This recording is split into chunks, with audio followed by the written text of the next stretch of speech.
Hi friends, Molton here and welcome back. So in this video I'll be looking at the good and bad things about playing opening gambits, as well as giving you some practical tips on how I improved between the 1000 and 1600 level bracket. So stay tuned and I'll see you very shortly.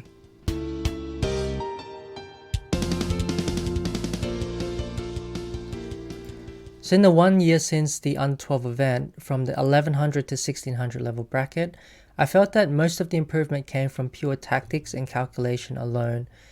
Positional chess was very minimal at that point, and I felt that the opening choice didn't really impact the outcome of the game. So I believe that developing pattern recognition through daily puzzles and problems is definitely one way to go, especially until it becomes second nature, and also adding in some online chess is definitely helpful as well. So this particular game I played in the Australian Reserves in 2004, and it started out as a Blackmar-Diemer Gambit, which goes e4, d5, and then here I played the move pawn to d4 to transpose back into a Blackmar-Diemer. It's not the most sound of gambits, but at that point in time I was playing all sorts of gambits, which was good in a way because it forced me to attack with both colors. And I remember a time when I would be a pawn down by move 5 in almost every single one of my games. So I once had a funny game where one of my opponents played the move pawn to c6 just to avoid this gambit, and after the move knight to c3, pawn takes, bishop c4, knight f6, f3, we offered the gambit again anyway, and he was definitely adamant he didn't want to accept, so he played the move pawn to e3, and we had to capture the pawn on e3 and play a position where we weren't a pawn down, unfortunately. But anyway, let's go back to the game. So after the move 2, black accepts by taking, knight c3, knight f6, and the gambit starts after pawn to f3. The idea is very similar to that of the king's gambit, where we're trying to get some semi-open lines along the e and f file for an attack later on. Black captures. We can capture here with the queen, and there's some nice traps that follow, but I think it's sounder to take with the knight. e6. There are some better lines here than e6 for black. I think the best one is c6. After e6 it's a little bit more passive, and I feel that white can get some dangerous attack here after bishop g5, bishop e7, and then bishop to d3. We can see that white's pieces are on the most active squares, primed for a kingside attack as soon as black castles. c5 was played, so here white can take it. So if the bishop takes, then the bishop would have moved twice in the opening and white gets some extra development. Most likely we'll go queen e2 or d2 and castle queenside. So kingside castling here. Queen takes, the king goes to h1. Queen goes to e2. So we see that after move 11, all white's pieces are fully developed and on very active squares, ready for a kingside attack.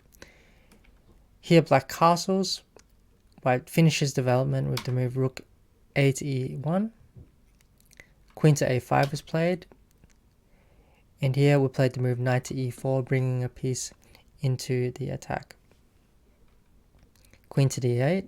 So black is playing very passively here, shuffling the queen around, and has wasted a lot of tempo. So tempo is very important when you're attacking.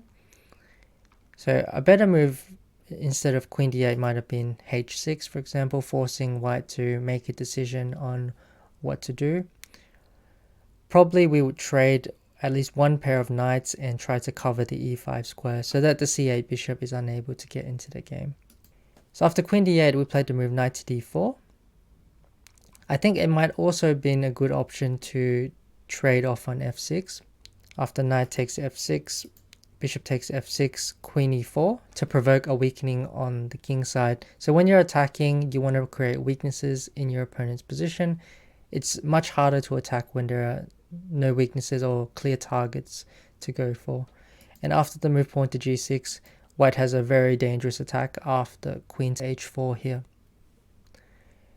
So instead, after knight to d4, black played a mistake here. He played the move pawn to g6. So the reason is that it voluntarily just creates a weakness that we can target. So here we can go for it straight away with the move bishop to h6.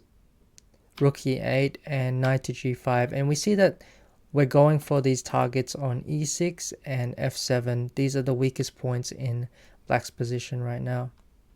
Knight to c5. We want to preserve the bishop and continue the attack. So even though there's a discovered attack on our knight, we don't want to move our knight because we want to keep the initiative going. So instead of moving, we play the move bishop to b5, attacking the rook, and black can't take the knight on d4 because we can capture the rook and then later capture the pawn on f7 with our rook. So bishop d7 was played, and again we want to soften the e6 and f7 points so that we can perhaps go for some sacrifices later on these squares. So we can remove the defending piece, which is the knight on c5, by playing pawn to b4. After bishop takes b5, knight takes b5 was played. Knight goes to d7, and here we can see that white can sacrifice on these squares because they have been softened.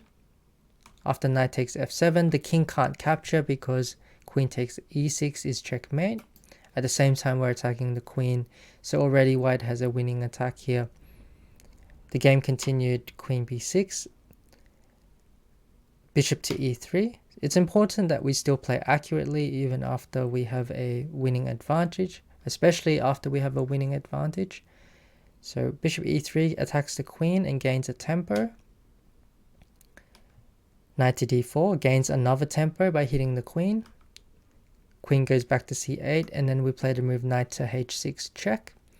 So notice all white's moves are tempo gaining and they are not giving black any chance to consolidate and defend. King h8, knight takes e6 now. The idea is that after bishop takes b4, we want to continue the initiative by creating strong threats, and the idea here is to go bishop to d4. So if black captures the rook on e1, then white has the move rook takes on f6, and this is going to lead to checkmate because as soon as the rook moves, there'll be a double discovered check. Instead, after bishop to d4, bishop c3 was played to try and challenge this diagonal. I played queen to d3. Queen goes across to c6. Now we can take the piece, captured on e6, but now we have a winning tactic here. Rook takes e6, queen takes, and then finish with the move rook takes f6 here, and we can see that there's nothing black can do about this diagonal. So I'm definitely not recommending everyone go out there and sacrifice a pawn on move 2 because the Blackmar-Diemer is definitely not a sound opening. But as you can see, at this level I don't think opening really impacts the game that much, and playing gambits can be good because they force you to attack even though sometimes you normally wouldn't, and they also force you to improve your tactics and calculation along the way. I hope you enjoyed this video, and I will see you on the next one.